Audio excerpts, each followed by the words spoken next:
आज का टॉपिक है इमल्शंस। इमल्शन डिस्पर्स सिस्टम की एक टाइप है। सबसे पहले इमल्शन की डेफिनेशन। इमल्शन ऐसी डिस्पर्शन है जिसके अंदर disperse phase consist of small globules of liquid distributed through out vehicle in which it is immiscible. यानी कि एक लिक्विड दूसरे व्हीकल के अंदर डिस्ट्रीब्यूट हुआ होगा और वो उसमें इमिसिबल होगा, हल पजीर नहीं होगा। जैसे कि ऑयल और वाटर है,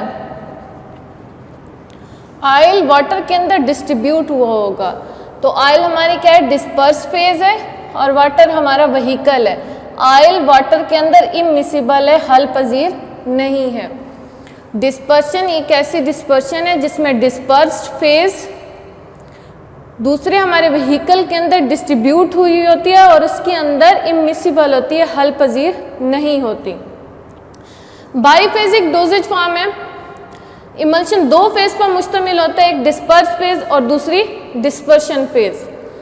अब जो दो लिक्विड्स होते हैं जो आपस में हल पजीर नहीं होते, टू इमिसिबल लिक्विड्स, उनको आपस में हल पजीर बनाने के लिए हम एक तीसरा एजेंट डालते हैं, इमल्सीफाइंग एजेंट।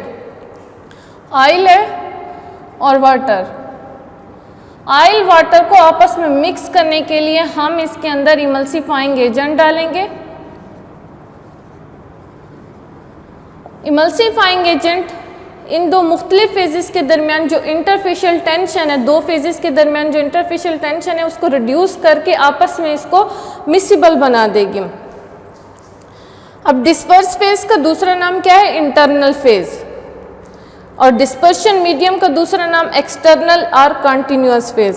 फॉर एग्जांपल, अगर हमारा emulsion oil in water emulsion है तो ऑयल हमारा इंटरनल फेज होगा और वाटर हमारी एक्सटर्नल फेज होगी। डिस्पर्स फेज कौन सी होगी, ऑयल या इंटरनल फेज, और वाटर एक्सटर्नल फेज या फिर कंटिन्यूअस फेज होगा। और इन दोनों को मिसिबल बनाने के लिए तीसरा एजेंट डालता है, इमल्सीफाइंग एजेंट। इमल्शंस की टाइप्स। इमल्शन दो किस्म के होते हैं, ऑयल इन वाटर इमल्शन या फिर water in oil emulsion. Oil in water emulsion में oil is dispersed in water. Oil जो होगा थोड़ी मिकदार में होगा और वाटर के अंदर डिस्पर्स्ड हुआ होगा। इसके छोटे छोटे ग्लोब्यूल्स वाटर के अंदर डिस्पर्स हुए होंगे।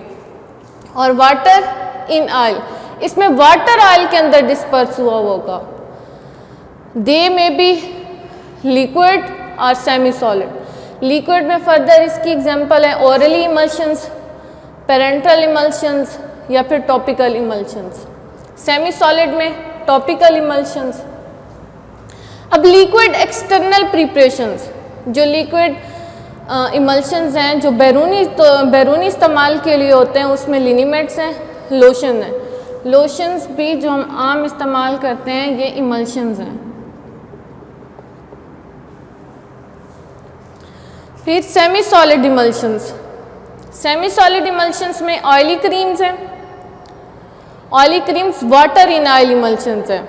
पानी कम मिकदार में इस्तेमाल होगा, पानी की थोड़ी सी मिकदार होगी और ऑयल जो है वो ज़्यादा मिकदार में होगा। फॉर एग्जांपल, कोल्ड क्रीम जो सर्दियों में इस्तेमाल करते हैं उसमें ऑयल ज़्यादा होता है और जो पानी होगा वो थोड़ा कम होगा। इसके अलावा एक्वस क्रीम ज़्यादातर गर्मियों में इस्तेमाल करते हैं। इनमें ऑयल की मिकदार कम होगी और पानी की मिकदार ज़्यादा होगी। ऑयल हमारा क्या होगा, इंटरनल फेज होगी और वाटर एक्सटर्नल फेज होगी। For example, vanishing creams. Choice of emulsifying agent. अब हमने जो तीसरा एजेंट डालना है दो इमिसिबल फेजेस को मिसिबल बनाने के लिए, उसमें कौन सी खुसूसियात होनी चाहिए। Capable of reducing interfacial tension, दो फेज के दरमियान जो इंटरफेशियल टेंशन है उसको कम करने की उसके अंदर सलाहियत मौजूद हो। Capable of keeping dispersed liquid globules through out dispersion medium. Emulsifying agent के अंदर ये सलाहियत होनी चाहिए कि वो जो डिस्पर्स्ड फेज है, जो लिक्विड है, वो दूसरे डिस्पर्शन मीडियम के अंदर डिस्ट्रीब्यूट हुआ नॉन टॉक्सिक होना चाहिए, कंपैटिबल होना चाहिए, इमल्शंस बनाने के लिए जो मज़ीद इंग्रेडिएंट्स इस्तेमाल होने हैं उनके साथ उनका किसी किस्म का कोई रिएक्शन ना हो। Able to produce and maintain required consistency. Emulsifier agent के अंदर जो हमें इमल्शन की कंसिस्टेंसी चाहिए उसको प्रोड्यूस करने की और फिर उस कंसिस्टेंसी को बरकरार रखने की सलाहियत भी मौजूद हो, तब हम वो इमल्सिफाइंग एजेंट इस्तेमाल करेंगे। इमल्सिफाइंग एजेंट की सिलेक्शन के लिए इन 5 पॉइंट्स को हम जहन में रखते हैं, फिर इमल्सिफाइंग एजेंट चूज़ करते हैं। नेक्स्ट है प्रिपरेशन ऑफ इमल्शन। इमल्शन को तैयार करने के तरीके, पहला ड्राई गम मेथड या फिर कॉन्टिनेंटल मेथड, दूसरा wet gum method. Dry gum method, dry gum method में ऑयल, वाटर और गम की जो रेशो इस्तेमाल होती है, ऑयल के 4 हिस्से इस्तेमाल होंगे 4 पार्ट्स, वाटर के 2 हिस्से इस्तेमाल होंगे और गम या इमल्सिफाइंग एजेंट जो है उसका 1 पार्ट इस्तेमाल होगा। सबसे पहले हमने क्या करना है, emulsifying agent is mixed with oil. Gum का 1 हिस्सा लेके उसको ऑयल के अंदर अच्छी तरह से मिक्स करना है, वाटर पहले ऐड नहीं करना। इमल्सिफाइंग एजेंट को ऑयल के अंदर मिक्स करना है, इस वजह से इसका नाम ड्राई गम मेथड है। वाटर बाद में ऐड करेंगे, जब इमल्सिफाइंग एजेंट को ऑयल के अंदर अच्छी तरह से मिक्स कर लेंगे फिर उसके बाद हमने वाटर ऐड करना है, उसको अच्छी तरह से मिक्स करना है। मिक्स करने से हमारा जो प्राइमरी इमल्शन है वो तैयार हो जाएगा। फिर हमने उस इमल्शन के अंदर जो मज़ीद इंग्रेडिएंट्स डालने हैं, फार्मूलेटिव इंग्रेडिएंट्स, वो हम उस इमल्शन के अंदर डालेंगे और फिर उसको अच्छी तरह से मिक्स करेंगे। फिर उस इमल्शंस को हम ग्रेजुएटेड सिलेंडर के अंदर ट्रांसफ़र कर देंगे और जितना वॉल्यूम हमने बनाना होगा हम मज़ीद वाटर ऐड करके उतना वॉल्यूम तैयार कर लेंगे। नेक्स्ट है वेट गम मेथड।